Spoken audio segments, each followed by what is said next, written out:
হয়নি যখন কোরআন এবং হাদিসের কথাগুলো শোনো। মিন সিনাতিহি সিয়ামিহা ওয়া কিয়ামিহা, 1 বছর নফল নামাজ নফল রোজা রাখলে যে নেকি হবে, যতক্ষণ পর্যন্ত আল্লাহর কোরআন নবীর হাদিসের কথাগুলো বলা হবে তাদের আমলনামার মধ্যে সব লেখা হয়ে যাবে। বলেন সুবহানাল্লাহ। শুধু তাই না, আল্লাহর নবী বলেছেন এই মাহফিলের মধ্যে আসলে বসলেই লাভ আছে। কেমন লাভ? কোরআনের মাহফিলে ধর্মসভার মধ্যে আসলে কেমন লাভ?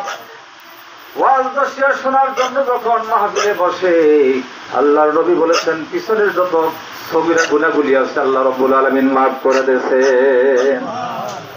সগীরা গুনাহগুলো মাফ হয়ে গেছেন। শুধু তাই নয়, এই মাহফিলে আসলে এবং বসলে ওয়াজ নসিহত শুনলে আপনি আমল করেন মান না করেন, যদি শেষ আখেরি মনোজাত করে যেতে পারেন 50 লক্ষ নেকি আমলনামায় লেখা হয়ে যাবে।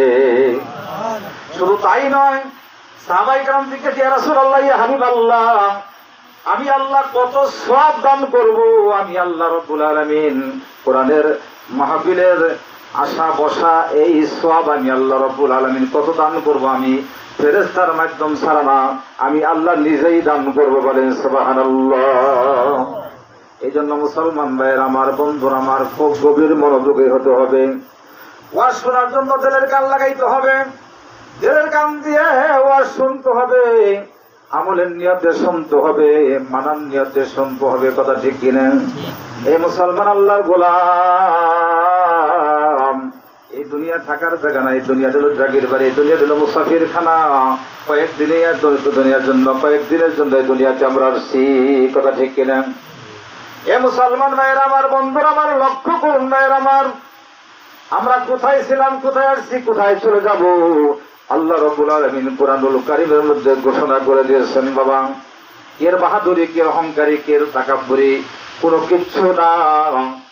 যখন আমি এই দুনিয়ার থেকে চলে যাব, এই দেহের থেকে যখন প্রাণ পাখি উড়ে যাবে তখন লাশ পড়ে থাকবে। কথা ঠিক কিনা? 2 জিনিস সমন্বয় মানুষ, রুহু এবং শরীর যদি না থাকে তাহলে কিন্তু মানুষ বলবে না। এই খাঁচার ভিতরে, এই দেহের ভিতরে যখন রুহু থাকবে না তাকে লাশ বলবে, আর তাকে মাটির তলে নিয়ে ওইটা রাখবে। কথা ঠিক কিনা?